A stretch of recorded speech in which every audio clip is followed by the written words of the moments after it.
Hello, podcast world, and welcome to the Beers with Engineers podcast, where we have a pint of fun and a shot of geek. My name is Bert Ushold. This is episode lucky number 13.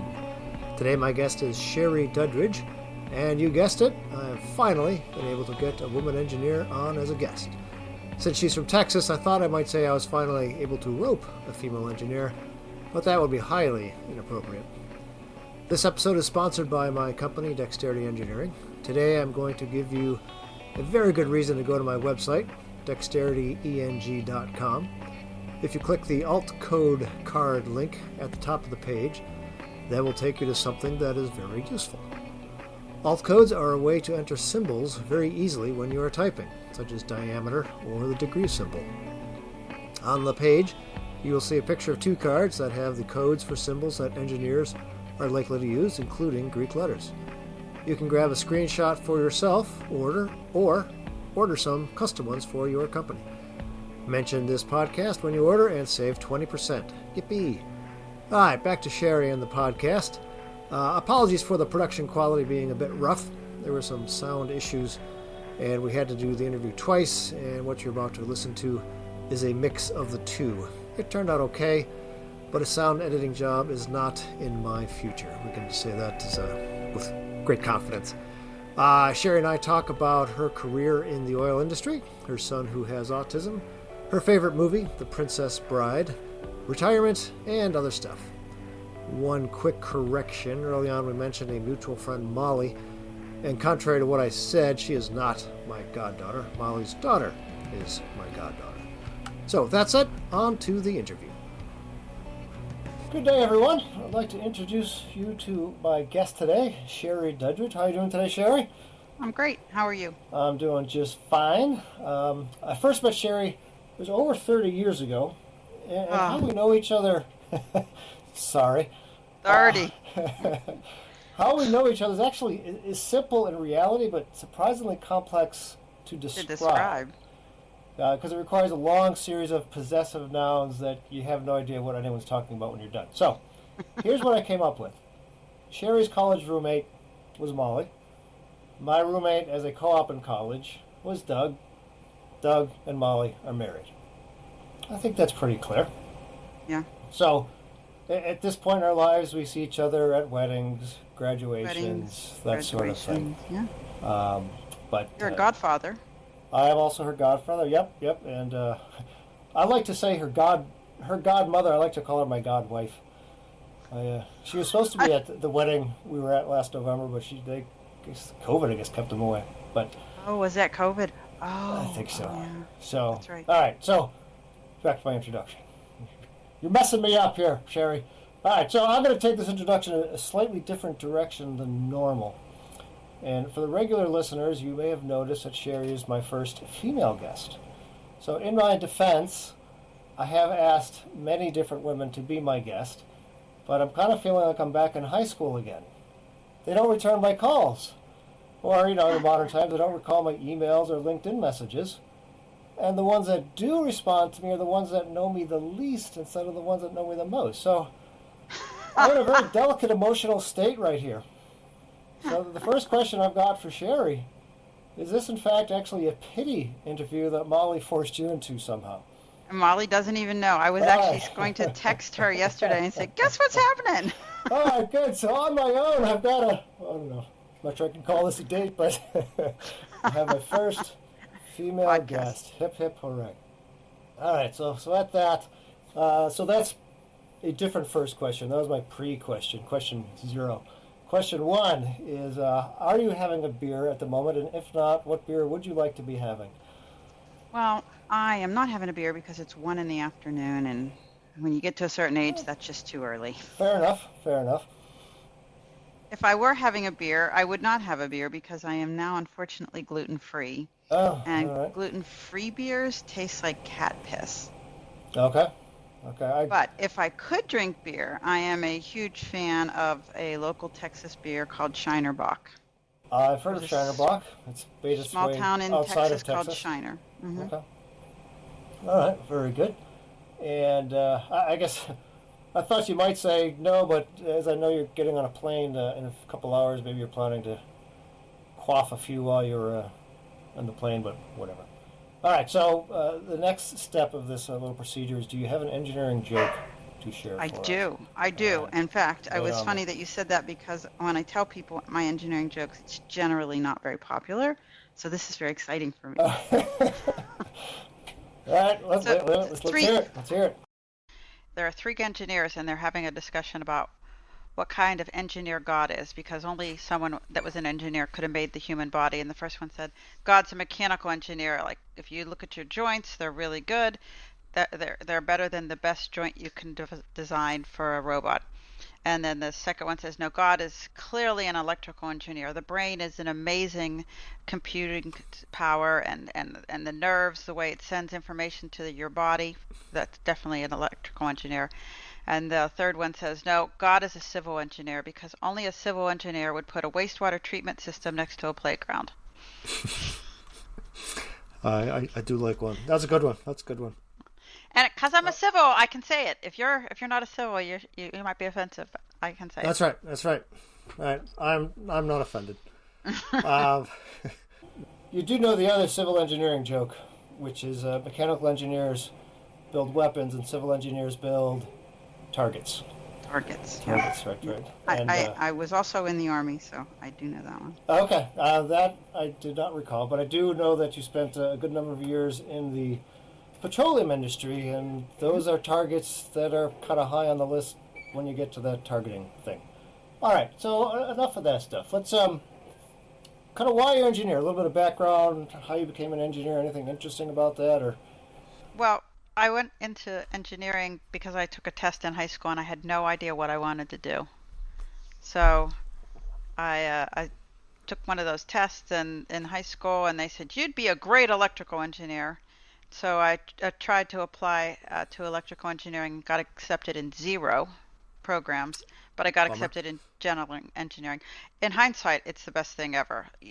This is something I've said to people. You know, you worry about your kids. Should they be taking this AP class? Should they take extra tutoring? What do you do about SAT prep? You do your best for your kids no matter what. I'm not saying stop, but their path will be their path. And we stress so much about it. So I was bummed because I wasn't getting into electrical engineering. And in hindsight, I sucked at any of my electrical courses that I took in the end in at CMU. And I loved civil engineering. It was your path is your path. Not high praise for that skills or career assessment test that you took. Hopefully, they've improved in the last few years. It might have been a minute or two that I took that test. All right, a gentleman will never ask a lady's age. I'm pretty sure you. Even though I know we graduated from college the same year. But you could have been a precocious. You could have graduated when you were like 3 or 4 or something. All right. Okay. So how I became an engineer story. Nothing super exciting about it. How did you get into the oil industry? I was, again, one of those things you fall into. I was at my career center, just as you do back in the old days. You went there and you didn't look at it electronically. You physically went to the career center at college and looked in who was interviewing, and I just signed up for anything that I could qualify for. I did a really great interview with the guy that had come from the oil company I went with, BP. At the time it was Sohio, S-O-H-I-O, Sohio, which was in the process of being purchased by BP the year I joined. And we talked about everything from skiing to classes at school to hardly anything about oil and gas. So I just kind of hit it off personality-wise, got a job offer. It was my best job offer, so I went, having no idea. Right. Well, I mean, the idea of interviewing, especially when you're just a college graduate, what can you say? How much of your technical skills are they going to evaluate? It's okay. Right. All right, so here's somebody, she graduated from CMU. Well, that's a pretty good school. I assume she's got a brain between her head. And, especially, the screening interviews with HR, well, whatever those are. But, when you're interviewing with your boss and then your potential peers and coworkers, it's as much technical as is just, hey, can I work with this person 8 hours a day? Well, I Did she think seem interviews are good? terrible. That's a terrible way to judge. I mean, what are they usually, an hour, Right. hour and a half, and then you go and you interview with someone else, and they might have a different set of questions. And I think I see a lot more companies bringing people on as contract, and then when they work out and the full-time position becomes a reality, transitioning them from contract to full-time. I think Right. you get a lot better feel for technical skills or Yep. yeah. I remember, not a direct comparison, but I'll say it anyways. Job I got a few years ago, which I really liked. The offer came and said, "Here's the offer, yada yada." And in the offer was a contingent, 3 month probationary period. I forget exactly what they said. Yeah. And I wasn't too stressed about it, but there's always a tiny little bit of stress. But I would have appreciated if at the end of the 90 days they would have just said, "Yep, we're keeping you." I guess the fact they didn't get rid of me may have been enough of a sign, but congratulations, we like you. I don't know. I thought it would have been nice, but That really would have been nice. Agreed. yeah. All right, so we know how you got into the oil industry. So what is it about the oil industry? People have preconceived notions of the oil industry. What is something that people should know or might not know that would be interesting or useful to them? Well, it has been an extremely varied career, and there's this preconceived notion that all oil is big and evil, and that we're out there just to be like, pollute the earth because we don't care. And I got most of my environmental master's degree funded by BP. I was encouraged to think and innovate. They are really encouraging anyone that's interested. They'll send you back to get classes and certifications for environmental work. They are truly invested in doing the right thing. Mm-hmm. And as much as anything, it's a great business case for the future. Let me pause and interrupt for 1 second. How sincere do you feel they are in that? Is it greenwashing or is it legit? No, it's you put your money where your mouth is, right? Put your money there, and they do. Okay. We would fund. So I was working at a research facility when I was in Chicago. So I don't even want to think about how old that was. Let's see. 20 plus years ago. And so anytime they were having graduate students come in to do interviews, they would also have them present their research. And I would go to some of those just for grins. And sure. Again, not an electrical engineer, so I didn't understand everything they said. But if it was someone from a university, from Carnegie Mellon, or a university I knew someone at or was interested in, I'd go and listen. And I can't tell you the amount of times that we were seriously trying to crack the problem with batteries. We were really, really interested in putting money into research 25 years ago, knowing that batteries would eventually become the future. Right. Oil is a finite resource. It will end someday. So the business case to truly figure this out is there. And I mean, they're not dummies that lead these companies. Some of them might be old, but they innovate or die. Yeah, right, exactly. So it's where we're putting our money. It's where we're doing it. That's the sexy jobs.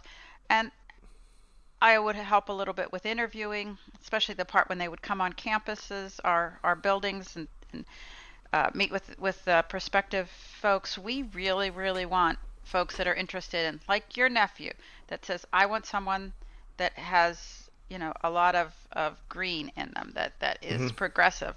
And we mean it. We want those folks. That's when they interview and say that, we want them. Okay. Because Good. That is the future. I think it's true. So if I understood correctly, you were talking about batteries 20, 25 years ago. Have they been working on it since, on and off? What's their... Yeah, they're working on it. Still doing it? Yeah. Okay. You also realize what you're going to crack and what you just want to fund. So Yep. sometimes we're funding them, and sometimes we're putting our own Your own um, research. research Yep. money in. Petroleum has byproducts. Petroleum byproducts are used in a lot of things. Figuring out how to recycle is something we have had huge amounts Oh yeah. of Yeah. money put in, because if we could crack that and get true recycling for plastics, would make a big difference. So we've put our money in there. They have some patented, now they just have to scale it up. That's always the problem. They have some great researchers. I worked with some of them. Yep. The thought. So I guess my number one skill on my resume might be plastic part design. So I've designed a lot of plastic parts, and there's a lot of plastic parts running around this world that have my virtual fingerprint on them. Yeah. And the idea of recycling is, I love the idea of it. And we put the stuff in our curb, and I think a lot of it just gets thrown away anyways. Mm-hmm. And what is recycled often costs more for poor quality. Mm-hmm. And I'm thinking, all right, there's got to be some way. And I keep thinking, on and off, is there some way I can just get, a mixed plastics, so I don't have to sort them? And can I somehow form them into something where strength is not super critical, like, I don't know, telephone poles or, something where there's big volume, but not necessarily even, super strength. And actually, my most recent idea is, making some sort of construction, 2x4s, or maybe got to go bigger than that and whatever. But, what the company would do, so they mix all this stuff together that extrude, 2 miles of 2x4s. And then they test them and say, okay, so this batch, it's, on a scale of 1 to 100, it scores a 98. And so when you're buying it, all right, so this is a 98. I can use this for this project. And tomorrow's batch, because you got a different lot of stuff, all right, it only scored a 77. Okay, so I can use 77. I have to have more of them, or I see what you're different saying. situations. So I don't know. Maybe that's crazy, but No. the idea of getting something where the cleaning, the sorting, I guess especially the sorting, cleaning is probably not too difficult to rearrange. But anyway, so that's my 2 cents on plastics and recycling. Well, I mean, they're having the same problem with recycling computer parts because of the heavy metals. And they're figuring that out. They take those. I mean, BP takes all of our laptops, and it's a safer way to actually wipe the information off them too. And they go into these big recycling vats off-site. But we invest in these companies to help do that. And then they use density to get the metals to float, or sink. And yeah, that's recycling and reusing stuff is an interesting thing. Well, I found your podcasts, right, and I have listened to quite a few now. Good. Which one do you like? Just for fun. Honestly, the first one was fun. Oh, with Joe? They've grown. Okay. Yeah. All right. It was fun. It was fun when doing it. I wasn't thrilled with the quality of it when I was doing it. But then when I listened to it, I thought it was much better. It was great. And then, I asked people for feedback, and, engineers are used to giving honest feedback, and I got honest feedback from my engineering friends, and they said it sounded too stilted, too much like an interview and less like a conversation. And so that's what I've been trying to work towards, more of a conversational, we were literally having some beers instead of, we've got cameras in the background, and it's, Harry Wiesner from 60 Minutes grilling you. Why are you an engineer? What'd you do? I haven't listened to the last 3, so I'll let you know if I thought they were less stilted. All right, very good. Appreciate it. All right, so one of the things I'm trying to do is, and this is funny because I'm planning to have yours released before other ones, but no matter, is to delve into a particular subject that might be of interest to you and just talk about that a little bit more. And when we were talking yesterday, you said something of interest to you is neurodiversity. Mm-hmm. So, why do you want to talk about that? What interests you about that? So purely self-interest. Okay. All politics are local, right? So it's purely Right. self-interest. Exactly. My son was diagnosed at the age of 2. He's now 20 with a learning disability. Has been in occupational therapy, speech therapy. Um, he would get extra help in school. He's in college. He gets extra help in college too.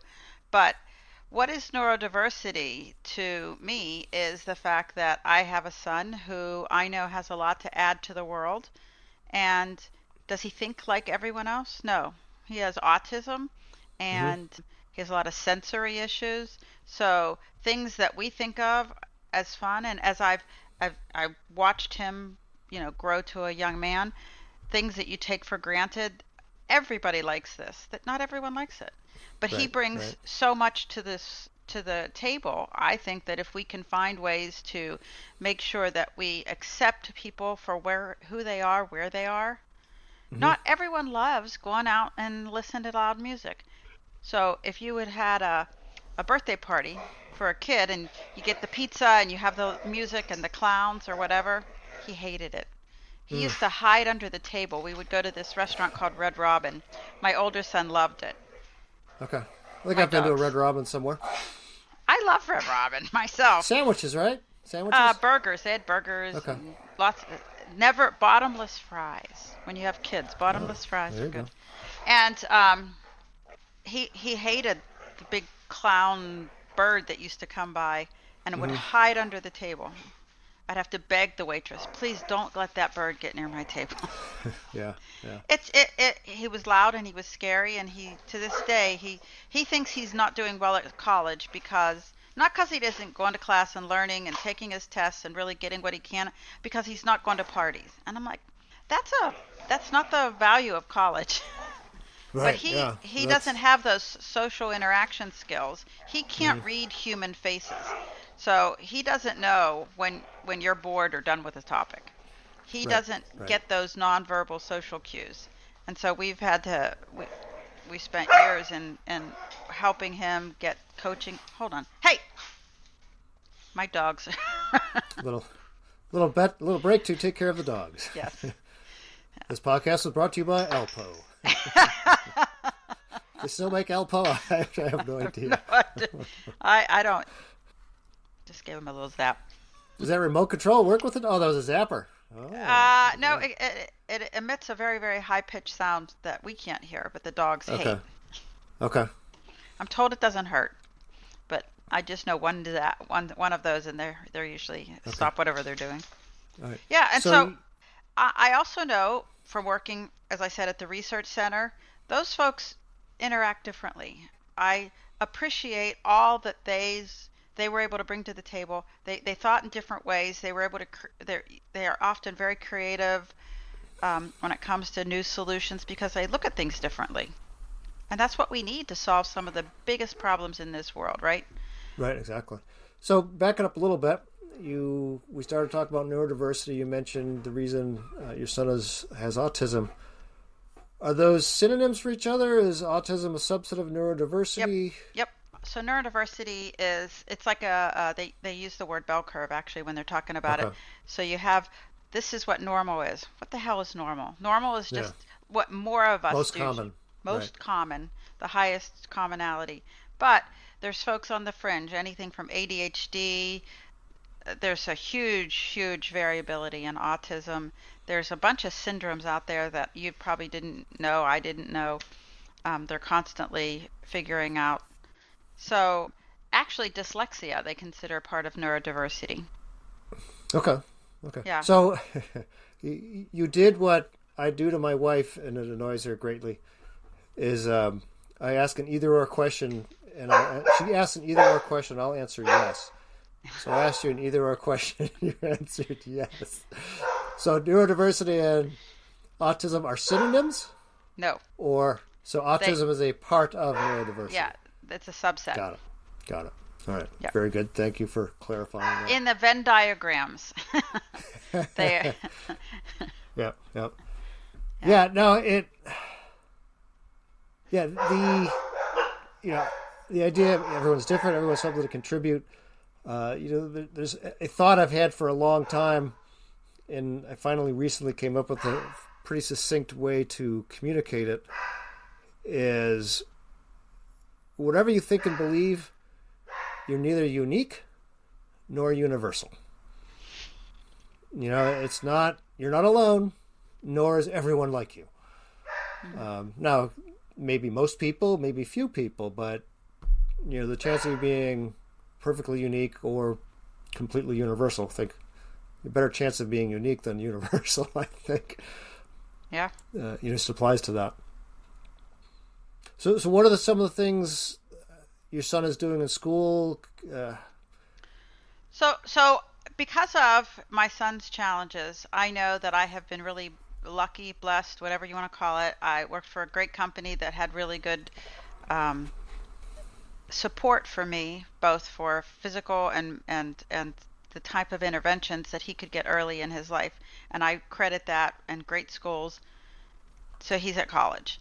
There are a ton of people at my office that are now identifying as autistic or ADHD, and what they design for is the bell curve, the biggest quantity of people. Mm-hmm. So everyone, and your point is very valid, everyone is not everyone. So we want to make sure that we have at my office too a really good environment for all those folks to bring everything to the table. So when we're again solving battery issues or solar power issues or how to make it more economically feasible or what's the infrastructure need to look like, I want the best people to bring that to the world.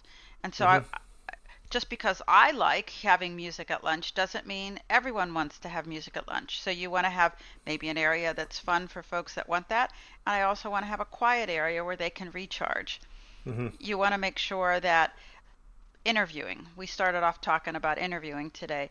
And when you interview, they tell you the typical things. I got to look you in the eye because that means I'm being honest. It doesn't mean you're being honest. It means nothing.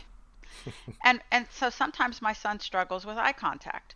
Yeah. I want to make sure, and we've started, there are advocacy groups that will help you, and we're inviting them in to say, what kind of things should we design, both for physical and neurotypical diversity, that bring the best talent to the table. So I support my son as much as I can with resources he needs at school.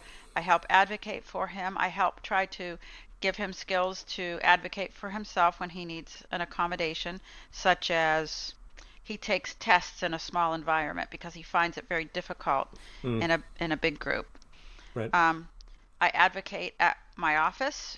Let's make sure we've thought of what everyone wants, what everyone needs.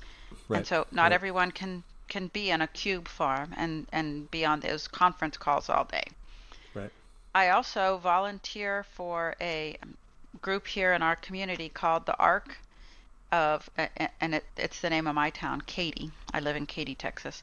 And I'm on the board there because we have folks that might be getting support and systems through school age, and then when they go out into the rest of the world, they still need support. And so we provide day programs that help folks with maybe disabilities that couldn't maybe be able to attend a college or work, but they still can be a productive member of your community and involved in your community. Sure. And so it's a place I really have put my heart. Right.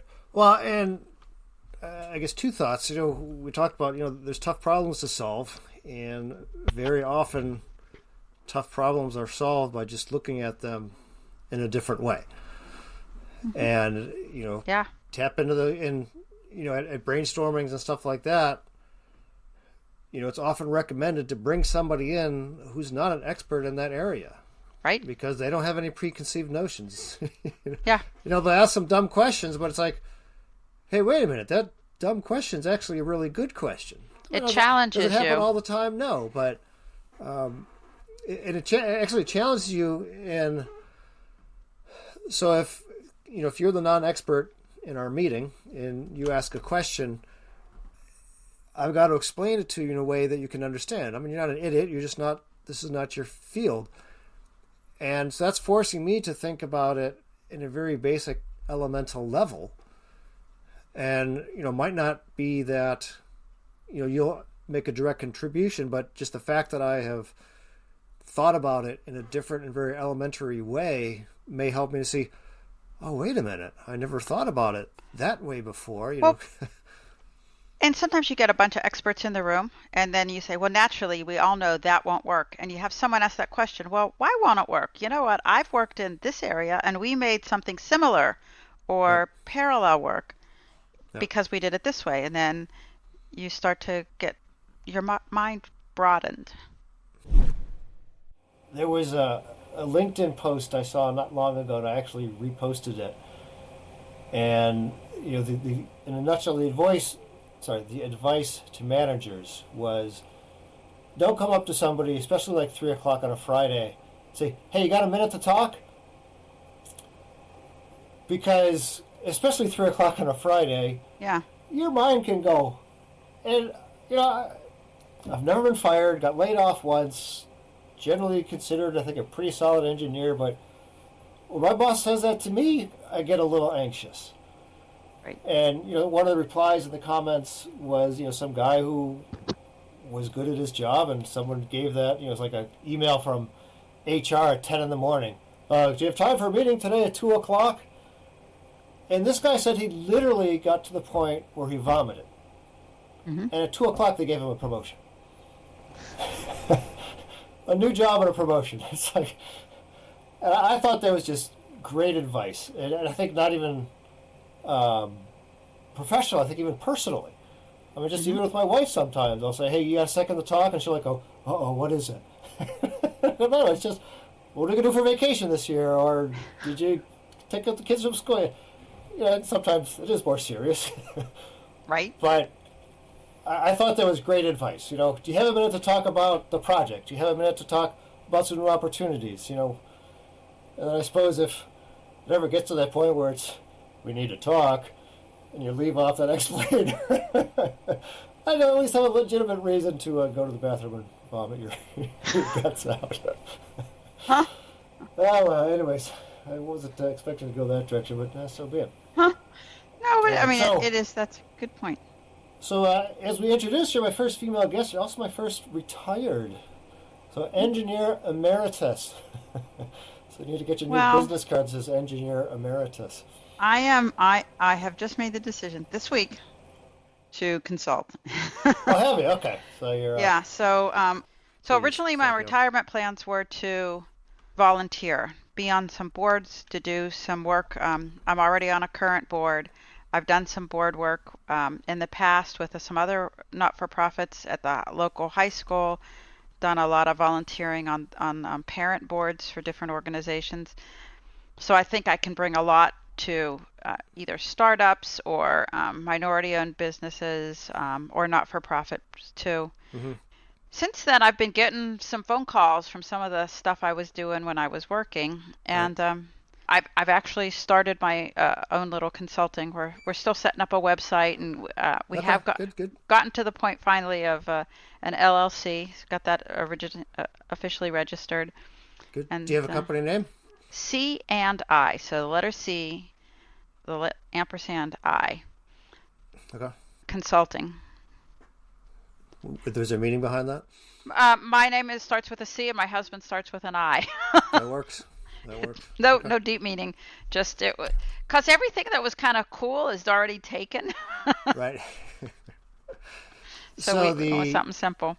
The name of my company is Dexterity, and there is some significance to it. I think literally, my wife and I were driving somewhere. She was driving. I was sitting there. I got to think of a company name. And words that I liked, I put in the computer and go to the thesaurus and synonyms.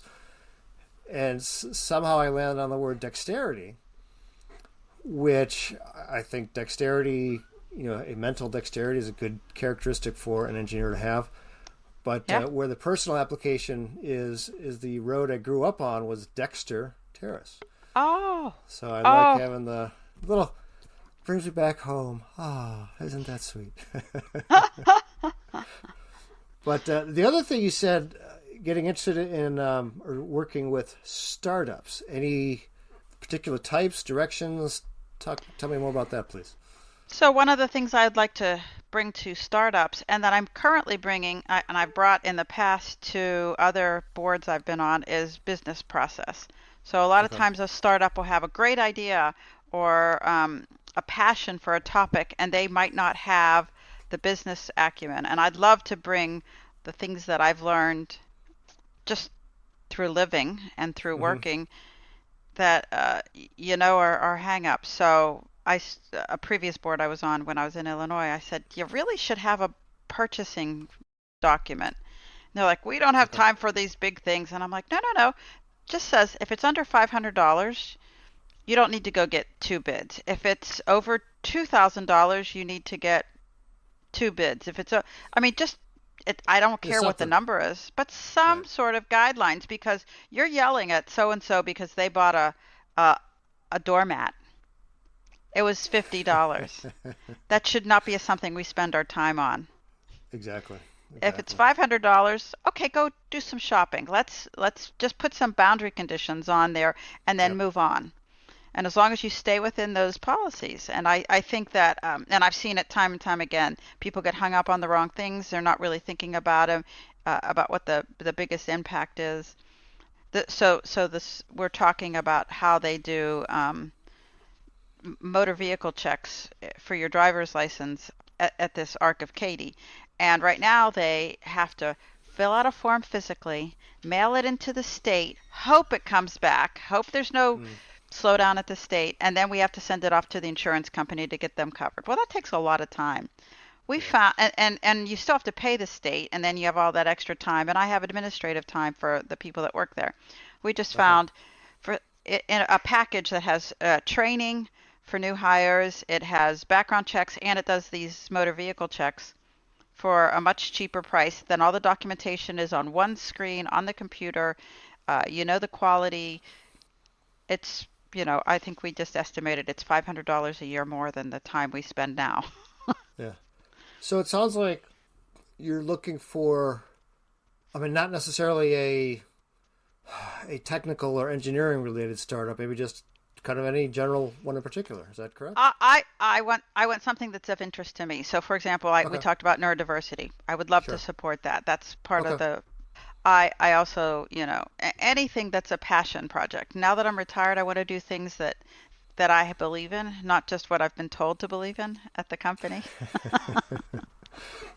Yeah. Well, maybe you know this already, but in case listeners don't know, the local chamber of commerce here in Massachusetts, I forget exactly what it was, but when I was starting my company a few years ago, looking to actually make a product as opposed to just consulting, they had, I don't think it was necessarily mentors, but they had resources for new companies like, hey, go to the Chamber of Commerce and, hey, I'm starting a company, and I'd be very surprised if the Chamber of Commerce was not going to point you to a person or a group that wants to help startup companies or even not Yeah. a startup companies. Like, hey, we're growing and I'm starting to get a little underwater here, and somebody help me get my head above water, or when Yeah. is it time for me to exit? That sort of thing. Yeah.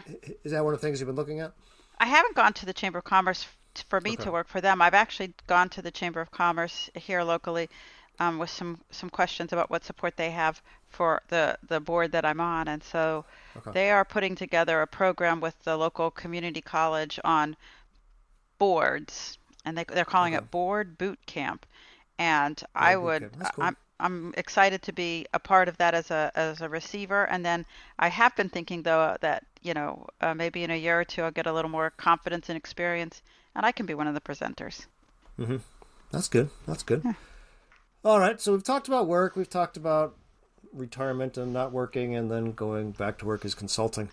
What are some things you do for fun? This is Beers Uh, with Engineers. Let's talk about some fun stuff. yeah.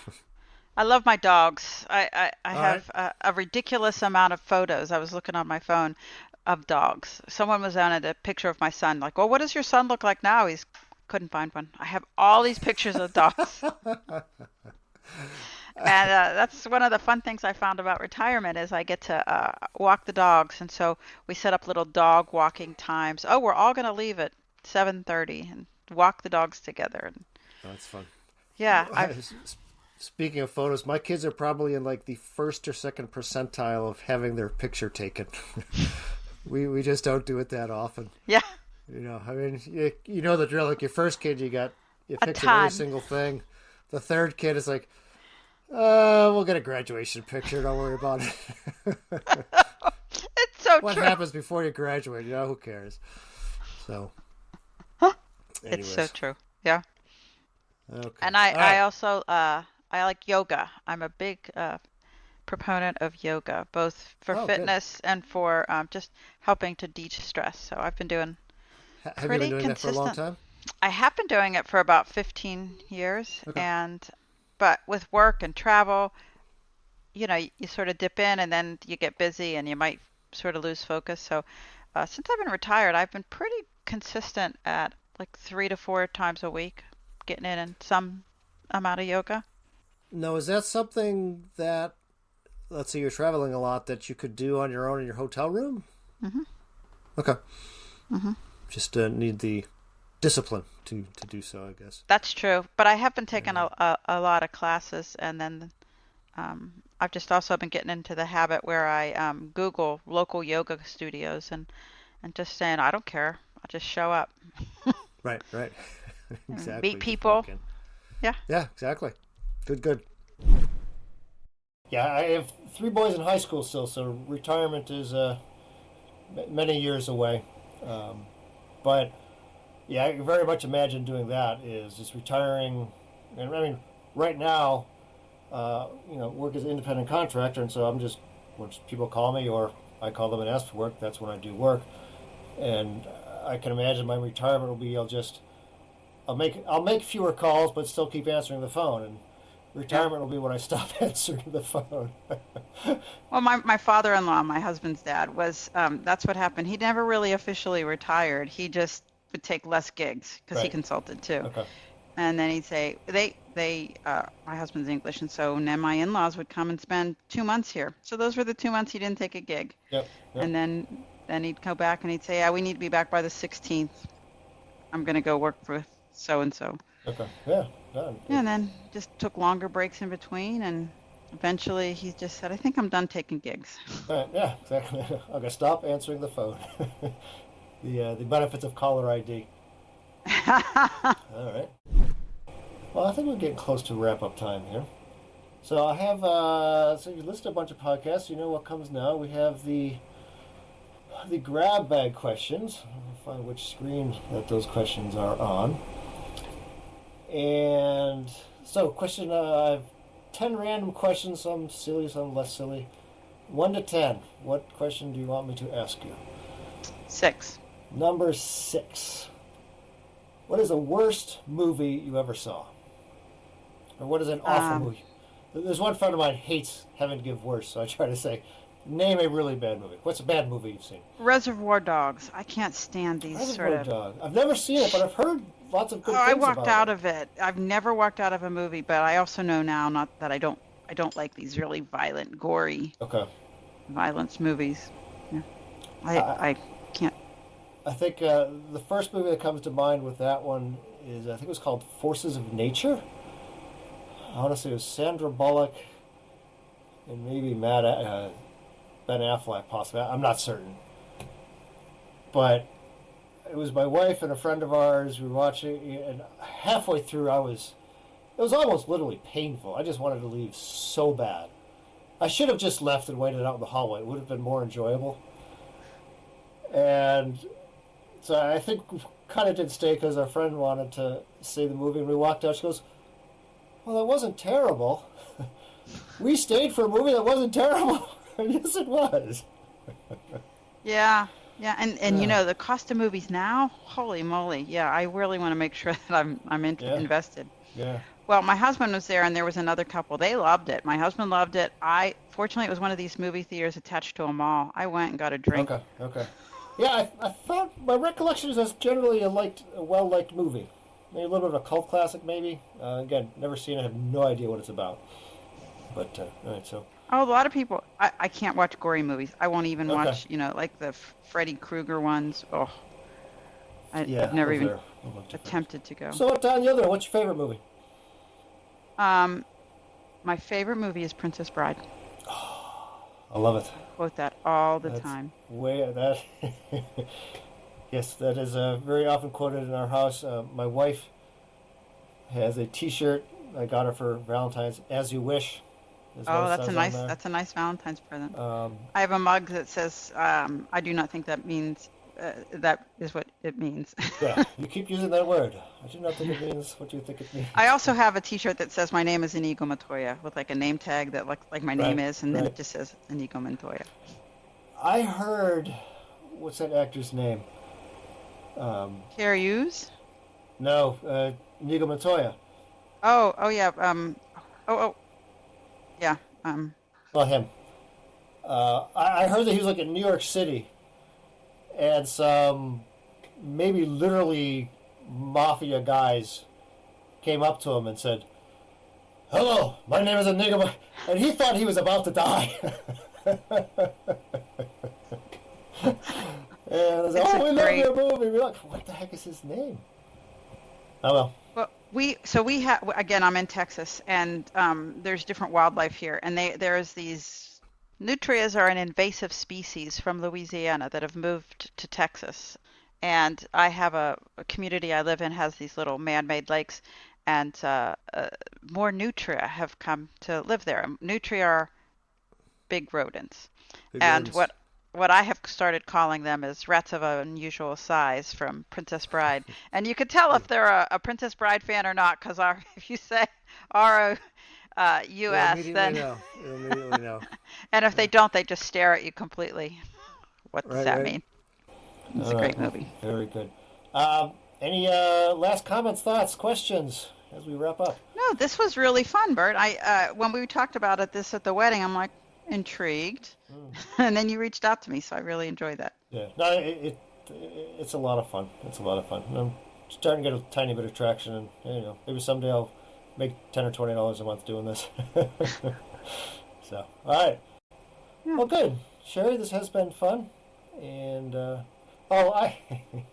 I'm gonna throw one random, stupid little bit of. This is a connection that we have. So, when I contacted Molly a month or so ago, before I contacted you, I said, "Did you have Cherie's email?" And I think I sent her a text. "Do you have Cherie's SHERR?"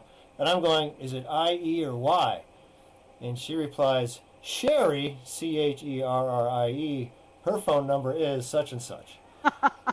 So our connection is people like to leave C's out of our names. So my last name is Oh, Ushold, USCH, and that's very true. often that C is omitted.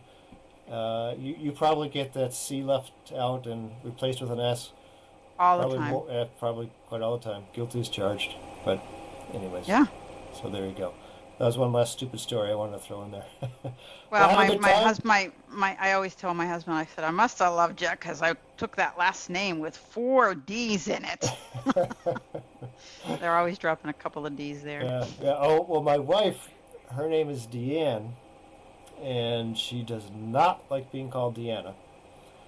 And so I said before I married, well, Deanne Ushold, people are going to think you're Deanna Schold. Or something of that nature. And actually, I don't think that has happened too often, but anyways. All right, so we will spend 10 minutes wrapping this conversation up. Cherie, it's been fun. Have a safe trip. And Thank you. I will let you know This when has this been hits the great. airwaves. All right, very good. Bye-bye. Thank you. That wraps up today's episode of the Beers with Engineers podcast. Thank you for listening, and I hope you enjoyed it. Please remember to like, subscribe, give a rating, and most importantly, tell your friends, whether they are an engineer or not. I'm happy to have them listen. Any comments and suggestions are welcomed and encouraged. If you would like to be a guest on the podcast or know somebody that you think might be a good guest on the podcast, please let us know that too. Until next time, this is Bert saying goodbye.